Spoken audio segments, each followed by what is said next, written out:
Good morning, ladies and gentlemen, brothers and sisters in the Lord. Today we're going to do a lesson on Gog and Magog. Gog and Magog. You know, a lot of people think this war in these last days is speaking of Gog and Magog. You know, Russia and China. You know, World War III. Not knowing that Gog and Magog from the book of Revelations in Ezekiel 38 and 39 has already been fulfilled. Christ said it was fulfilled already. And we're going to show how it's fulfilled. Show how it's fulfilled. You know, Gog and Magog in the book of Revelations are symbolic, symbolic to the nations that brought down Jerusalem. Gog and Magog, not Russia and China. The Roman Greco armies led by Titus under various Roman leaders through that 7-year period. That was your Gog and Magog. And we're going to show it through the scriptures. We're going to show it through the Bible. First, I want to start in the book of Josephus, because Josephus even talks about Magog. You know, Magog was a descendant of Japhet. When you go to Genesis chapter 10, I believe verse 4 maybe. Genesis 10:4 talks about a descendant of Japhet that was Magog.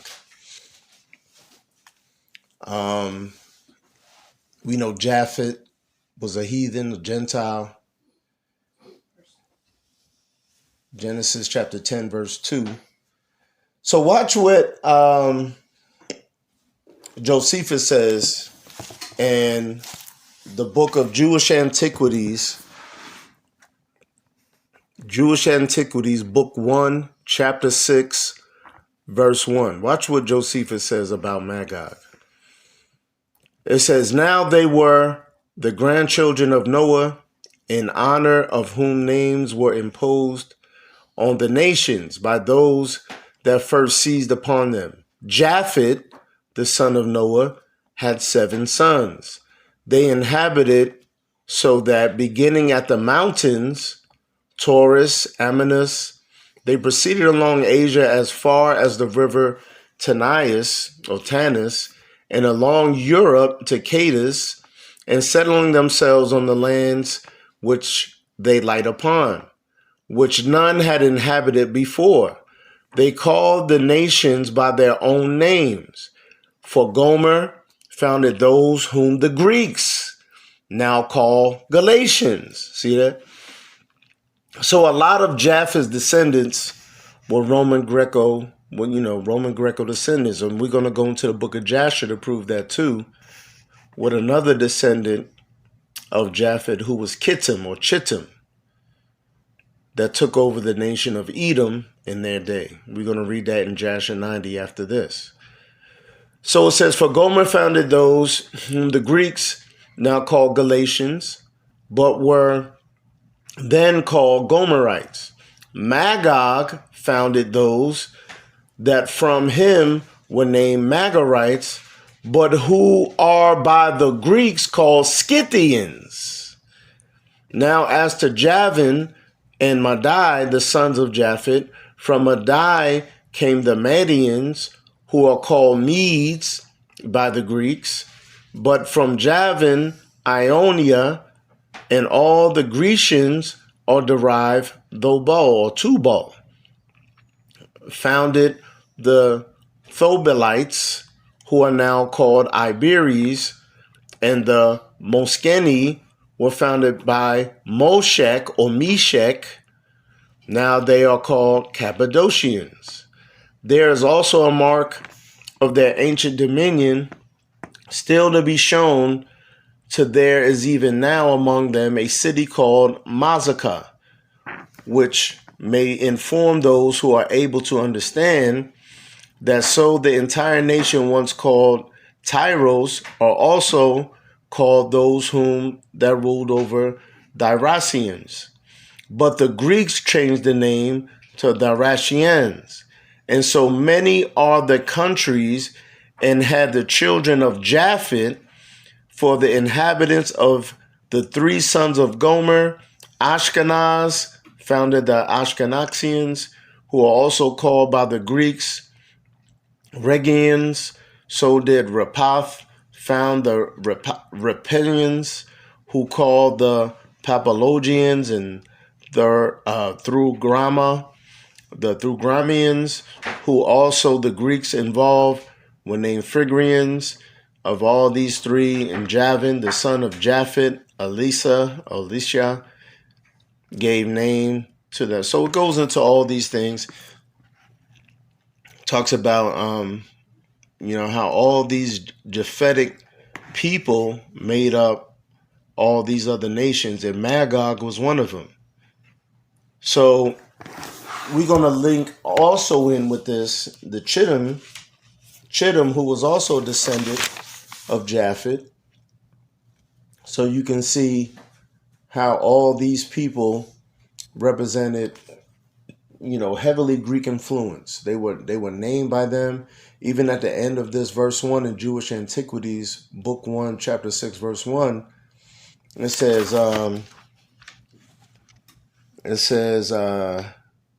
right here at the end of this verse, it says, so was Cilicia of old called, the sign of which is this the noblest city they have. A metropolis also is Tarsus, the tau being by change by the theta. Then it says Kittim, which we're going to go into next.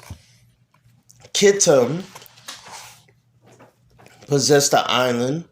It is now called Cyprus.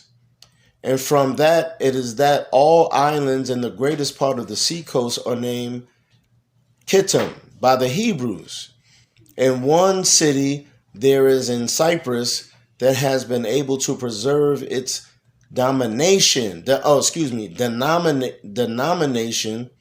It is called Citius by those who use the language of the Greeks, and has not by the use of that dialect escaped the name of Kittim, and so many nations have the children and grandchildren of Japhet possessed. Now when I have premised something which perhaps the Greeks do not know, I will return and explain what I have omitted, for such names and pronounced here after the manner of the Greeks to please my readers, for our own country language does not so pronounce them, but the names in all cases are of one and the same ending. For the name we hear pronounces Noeus is there Noah, and in every case retains the same termination. So these Japhetic descendants made up this Gog and Magog. But Gog and Magog in the book of Revelation is not speaking about a particular race or ethnicity. They just represented, the nations that took down Jerusalem and basically eliminated any chance for those people to receive Christ, the one that they killed. So Gog and Magog represent basically the Roman Greco armies of that time and any nations that aligns themselves with them. So Japhetic people, we're going to read now how they absorbed the majority of Edom, or the Idumeans, or the Edomites. So now I'm going to go to Jasher, book of Jasher, chapter 90. And I'm going to read verses 1 through 9. 1 through, let's see if that gets to it. 1 through 9, right? So the book of Jasher, chapter 90, verses 1 through 9. It says, at that time in the fifth year, after the children of Israel had passed over Jordan, After the children of Israel had rested from their war with the Canaanites, at that time great and severe battles arose between Edom and the children of Kittim. So remember, Kittim is Japhetic. And the children of Kittim or Chittim fought against Edom. And Abanias, king of Chittim, went forth in that year, that is the 31st year of his reign, and a great force with him of the mighty men of the children of Chittim, and he went to Seir to fight against the children of Esau. And Hadad, the king of Edom, heard of his report, and he went forth to meet him with a heavy people and a strong force, and engaged in battle with him in the field of Edom.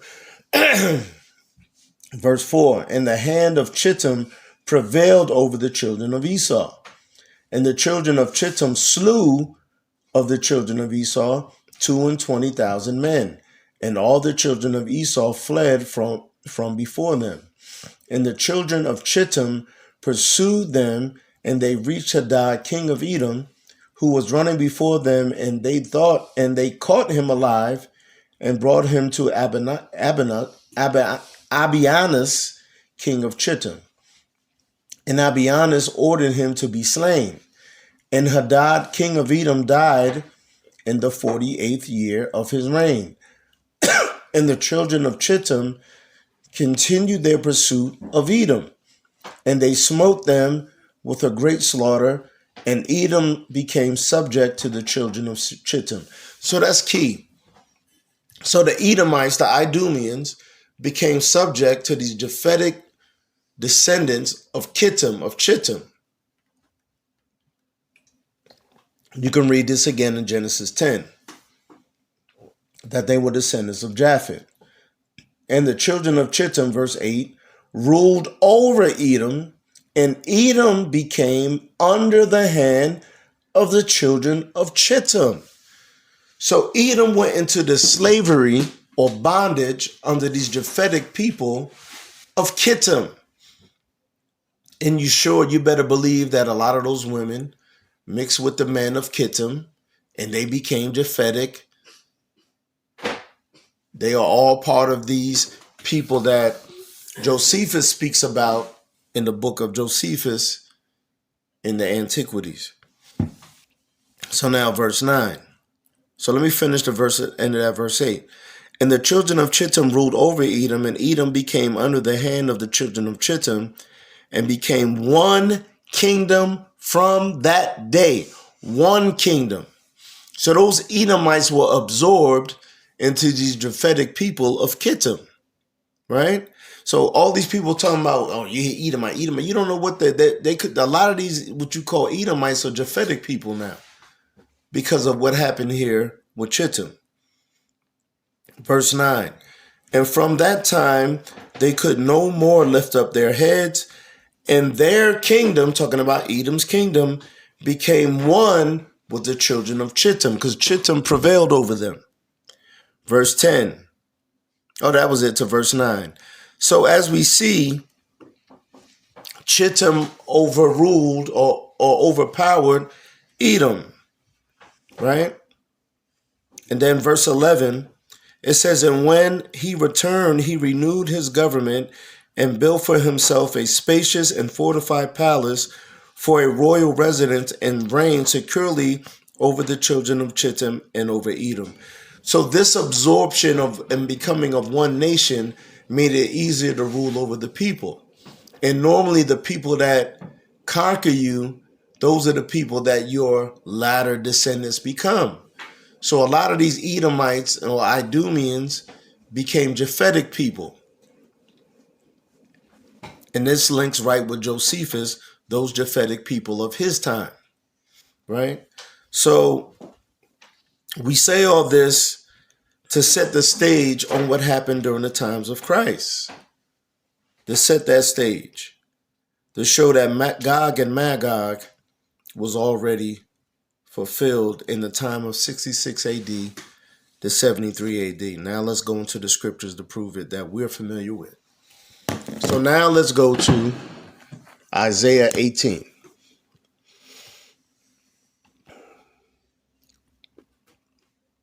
So now we're going to get the Gog and Magog.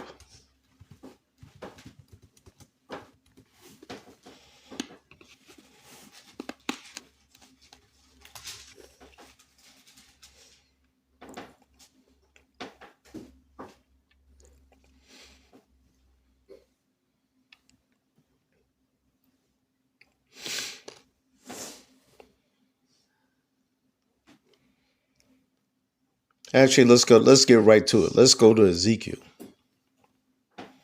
Let's get right to it.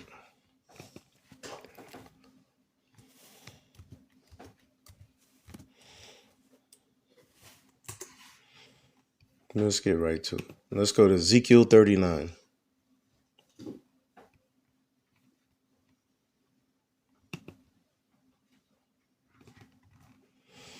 And let's start at Ezekiel 39. Let's start at verse 1.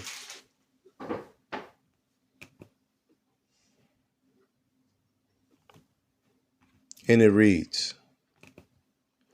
So we're going to read verse 1 through verse 11. Ezekiel 39, 1 through 11. The slaughter of Gog's hordes. Verse 1. Son of man, prophesy against Gog. Give him this message from the sovereign Lord. I am your enemy, O Gog, ruler of the nations of Meshach and Tubal. Now, we just read these things, how, Josephus goes into this, Meshach and Tubal, linking it with his time. Remember, Josephus was chronicling what happened during that 7-year period in Jerusalem. So verse 2, I will turn you around and drive you toward the mountains of Israel, bringing you from the distant north. I will knock the bow from your left hand and the arrows from your right hand, and I will leave you helpless. You and your army and your allies will all die on the mountains of Israel. I will feed you to the vultures. Now, this is key because Christ goes into this. Because, a lot of people like to quote what we're going to read in Matthew to this day. But when the Lord says, when you see the vultures, what do you think that's talking about? This had to be talking about a specific time and a specific place, because you're not going to see vultures all around the world. So now you have to pay attention. Verse 4, you and your army and your allies. So it wasn't just these Greco-Romans that rolled up on Jerusalem. The Lord allowed them to roll up in there. They were allies also. There were other nations there too. Just like every captivity, the Babylonians had about 10 different countries with them. So you and your army and your allies will all die on the mountains of Jerusalem. I will feed you to the vultures and wild animals. You will fall in the open fields, for I have spoken, says the sovereign Lord. And I will rain down fire on Magog. So this is where we get Revelations chapter 20, when it says fire will come down. And there's a lot of different interpretations and doctrines laid on this, but we're going to get right to it. So verse 6, Ezekiel 39. And I will rain down fire on Magog and all your allies who live safely on the coast. Then they will know that I am the Lord. Then we go to verse 7. In this way I will make known my holy name among my people of Israel. I will not let anyone bring shame on it. And the nations too will know that I am the Lord, the Holy One of Israel. That day of judgment will come, says the sovereign Lord.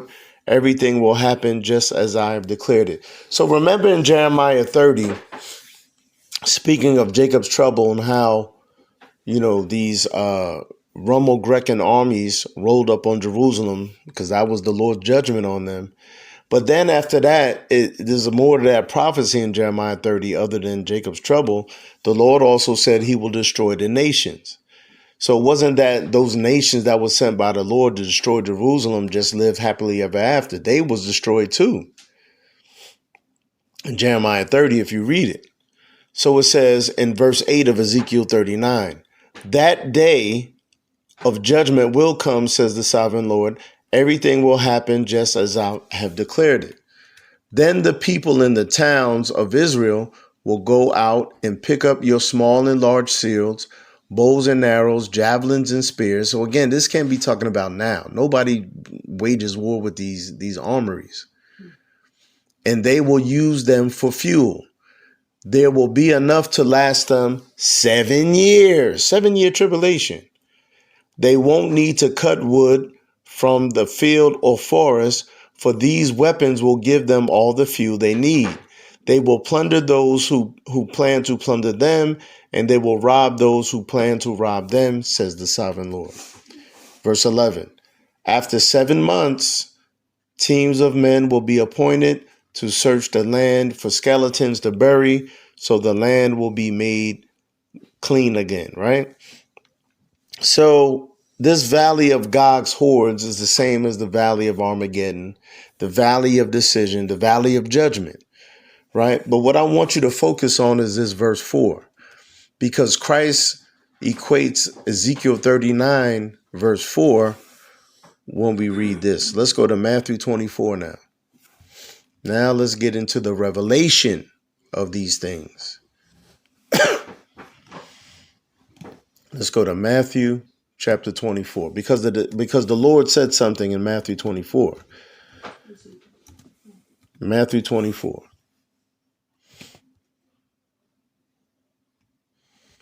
So now let's start at Matthew 24 in verse 3, because the disciples asked Christ a question.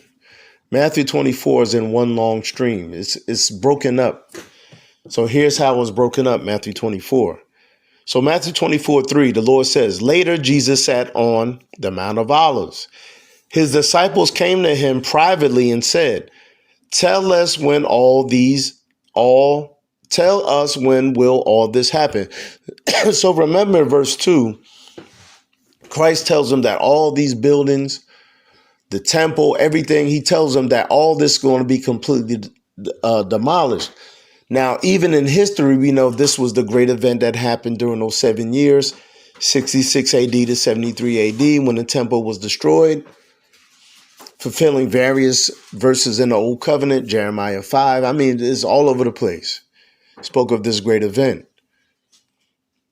Luke 21:22, Christ says this will be the days of God's judgment, Jacob's trouble. So in verse 2, he says, the buildings, the temple, it says, I tell you the truth, they will be completely demolished. Not one stone will be left on top of another. So now the disciples saying, when is this going to happen? So their question is, tell us when all this would happen, verse 2, and what sign will signal your return, another question, and the end of the world. So there's a series of questions these men ask. It's not just one question. And that's how people wind up interpreting Matthew 24 incorrectly. But to stay with the concept of Gog and Magog, to show that this has already been fulfilled, let's go to Matthew 24 and let's go down to verse 20. Where's it at? Right. Matthew 24. Let's start at 26 through 28, right? So this is going to show you this was fulfilled already. This isn't something we're waiting to have come to pass. Because listen to the language. Now, this is the same language of Ezekiel 39, verse 4. Because remember what Ezekiel 39:4 said. Ezekiel 39:4 said, you and your army and your allies will all die on the mountains. I will feed you to the vultures and wild animals. Now watch what Matthew 24:26 through 28 says. So if someone tells you, look, the Messiah is out in the desert. There's no deserts out here where we live at, in the East Coast, in the Midwest, Mid-Coast, in the farmlands. So this had to be something talking about already in those days. Out in the desert, don't bother to go look or look, he is hiding here. Don't believe it. For as the lightning flashes in the east and shines to the west, so it will be when the Son of Man comes. This is speaking of that judgment. This is speaking of his second return. Because watch this. This is speaking of judgment. This is speaking of Revelations 1, I believe, verse 7, when it says, they will see him who they have pierced. Meaning that wrath of the Lamb, Revelations chapter 6, the last two verses, that's how they saw judgment. Isaiah 19 is the same concept. Isaiah 19 verse 1 was speaking about judgment coming, not a second advent, but the Lord's judgment finally coming in their time. So when you read verse 28, this goes right with Ezekiel 39:4. Just as the gathering of what vultures shows there is a carcass nearby, so these signs indicate the end is near. Now, most people are subscribed and say the end of the world. It's not talking about the end of the world. It's speaking of the end of Jerusalem.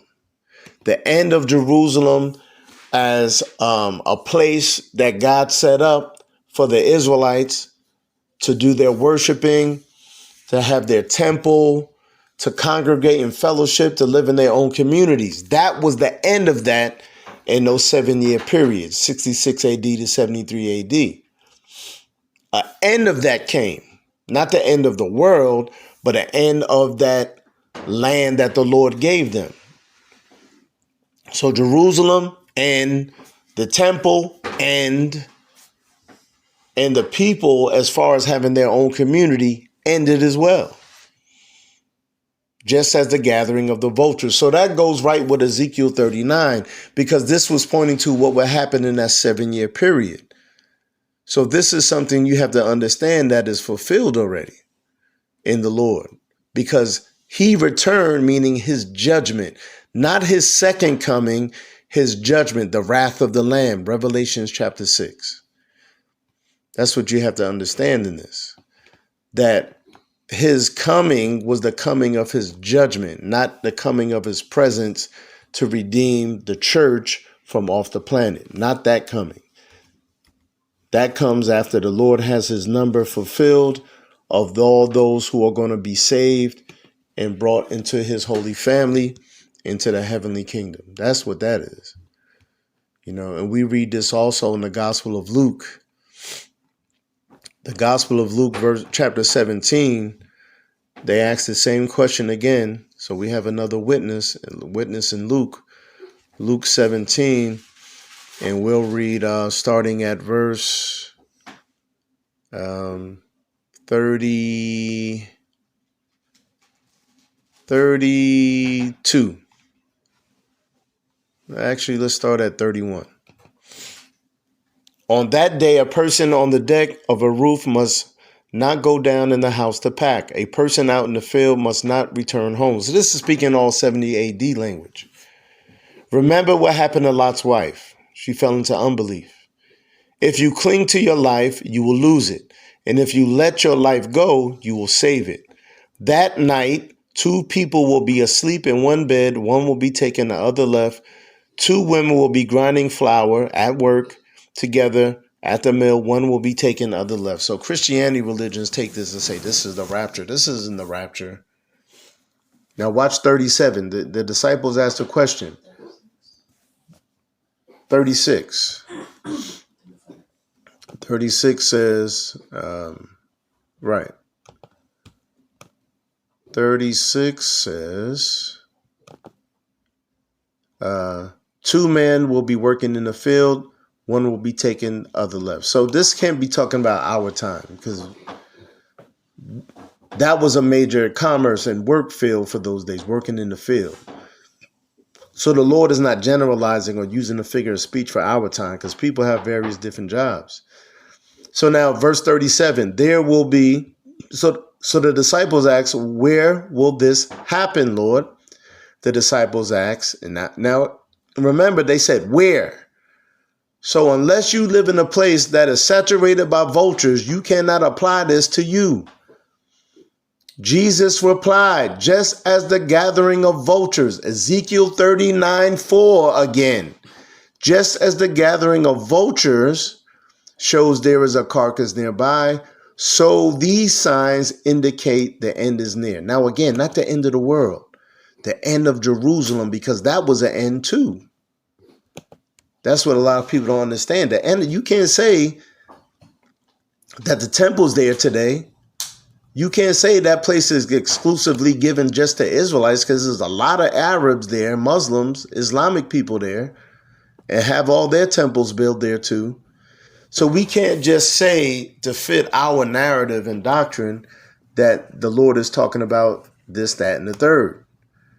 Because you have to get this in its context, and the Spirit has to make these things clear for you. So now let's go to the book of Revelations. Let's go to Revelation.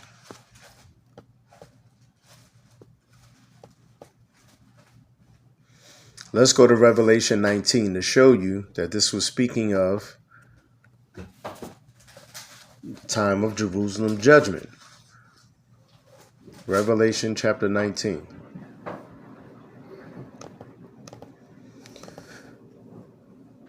Revelation 19. Let's start at 17. So again, this goes right with Ezekiel 39:4. This will go right with Matthew 24:28. Now watch what Revelation 19, 17 through 21 says. Revelations 19, 17 through 21. Then I saw an angel standing in the sun, shouting to the vultures. There it is. Shouting to the vultures, flying high in the sky. Come, gather together for the great banquet God has prepared. So this is speaking of that 7-year period again. When Jerusalem was destroyed, the people were destroyed, the land was destroyed, the temple was destroyed. And then at the end, after the Lord finished using those heathens to destroy those people in the land and the temple, he destroys them now. Then I saw an angel standing in the sun, shouting to the vultures, flying high in the sky, come, gather together for the great banquet God has prepared. Come and eat the flesh of kings. Israel didn't have no king. So this must have been talking about the kings of the Roman Greco armies. After they was finished doing their thing, now the Lord said, it's your time to be judge. Come and eat the flesh of kings, generals. Israel didn't have no generals. This is all the Roman Greco army and their allies. Eat the flesh of kings, generals, and strong warriors, of horses and their riders, and of all humanity, both free and slaves, small and great, all the wicked. Then I saw the beast and the kings of the world. So the beast is the Roman emperors now. I saw the beast and the kings of the world and their armies gathered together to fight against the one sitting on the horse and his army.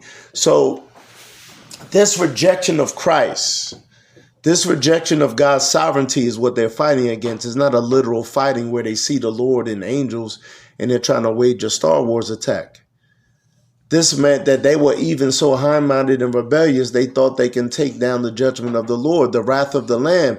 But the wrath of the Lamb, which was primarily against those Jews who murdered Christ in that day, it also became a judgment on these other nations because of their arrogancy and high-mindedness. That's what the Lord meant in Revelation. He will smash them with like a clay pot, those nations. So it says, and the beast was captured, and with him the false prophet who did mighty miracles in behalf of the beast, miracles that deceive all who had accepted the mark of the beast. This was Nero with his image on the coin, who had worshipped his statue. They set up in the temple, desecration that made abomination, fulfilled in Daniel, accepted the mark of the beast, who had worshipped his statue. Both the beast and his false prophet were thrown alive into the fiery lake of burning sulfur. So this is speaking of their ultimate condemnation. Just like it says in John 16, at the end of that chapter, I believe, it says Satan, the god of this world, the ruler of this world, has already been judged, already condemned.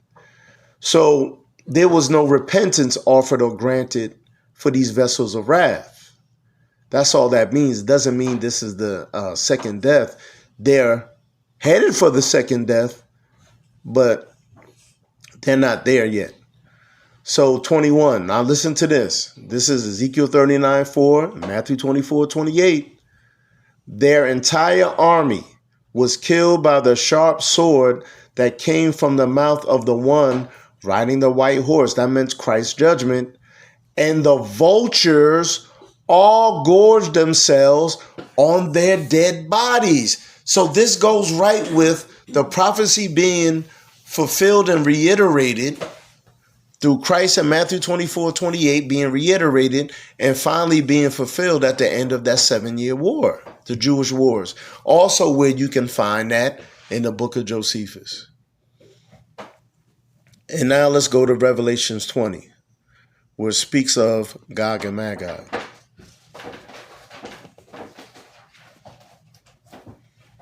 Revelations 20, verse 8 and 9, 8 through 10. He will go out to deceive the nations called Gog and Magog. So these are your Roman Greco armies and all their allies. Satan did this. In every corner of the earth, he will gather them together for battle, a mighty army as numberless as sands along the seashore. And I saw them as they went up to the broad plain of the earth and surrounded God's people in the beloved city. Now, Jerusalem was the beloved city. They ain't talking about no regular city. Jerusalem, that's what they did. They sacked Jerusalem, Masada. But fire from heaven came down on the attacking armies and consumed them. Then the devil who had deceived them was thrown into the fiery lake burning for sulfur, joining the beast and the false prophet. There they will be tormented day and night forever and ever. So this is, again, it's just like the born-again person is reserved his new body, and just like the wicked, the vessels of wrath are reserved this judgment. Matthew 25:41. Oh, the goats go away with Satan and his fallen angels. That's the ultimate climax for the wicked. So to prove that not just Jacob's trouble was a trouble that was going to come upon Israel, a judgment, but also on the other nations. That's part of Jeremiah 30 that is not also taught incompletely. So let's go to Jeremiah 30 real quick and show that portion of that. Jeremiah 30. Because it does say the nations will be in trouble too here. Jeremiah 30.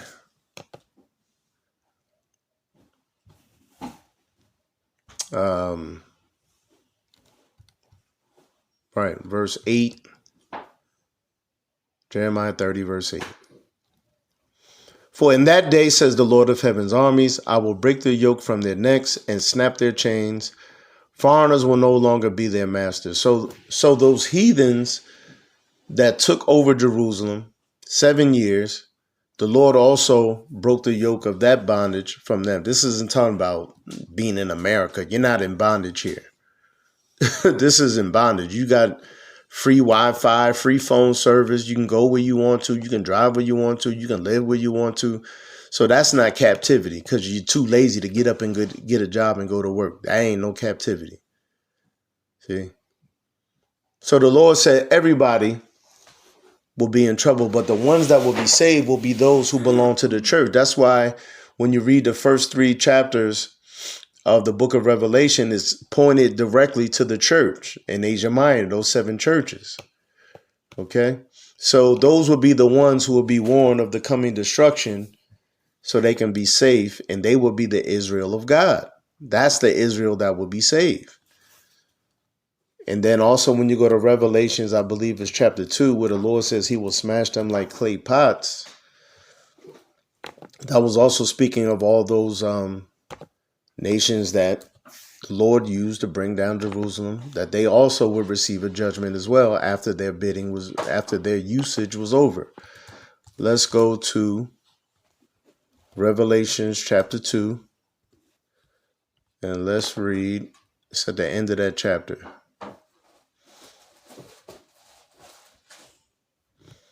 Revelations 2 and verse 25. 26 through 27. Revelations 2, 26, 27. To all who are victorious, and again, we're victorious by faith, not commandment keepings. 1 John 5 tells you we're victorious by faith. To all who are victorious, who obey me to the very end, obey the law of faith, to them I will give authority over all the nations. They will rule the nations with an iron rod and smash them like clay pots. So this was the ultimate judgment the Lord did for the church at the end of that end of the 7-year tribulation. The church was rescued. All those who belong to Christ were saved. He took them out the way for them. This was a prophecy from Psalm chapter 2, verses 8 and 9, that the Lord would do this. Smash those nations like clay pots. And he did. He did. So now the church is free to push the gospel of Christ. The war of Gog and Magog, those names became symbolic, but also could be applied to literal, because we see Gog and Magog were Japhetic people, as we see in the book of Jasher, chapter 90, as we see in the book of Josephus, Antiquities, book number 1, chapter 6, verse 1. We see that those were all Japhetic nations, so this is what we have to ponder about when we look at end time prophecies, so we're not overthinking and exaggerating what's to come. It's not a war. There could be a war with China and Russia where they try to bum rush the nations. It could be, or it could not. It wouldn't mean that it's part of Bible prophecy, because the Lord said there will always be wars and rumors of wars. There were wars in the times of Noah, and the Lord said it will be the same way. There was always wars. But this specific war stuck out because it was part of that 7-year judgment upon Israel. And at the end, after the Lord finished using those Greco-Romans and all their allies, then it became a judgment on them. So I hope this was edifying. Any questions? Please bring to the attention if this is posted as a audio teaching, so we can all be edified. In the meantime, God bless all. Amen. Amen.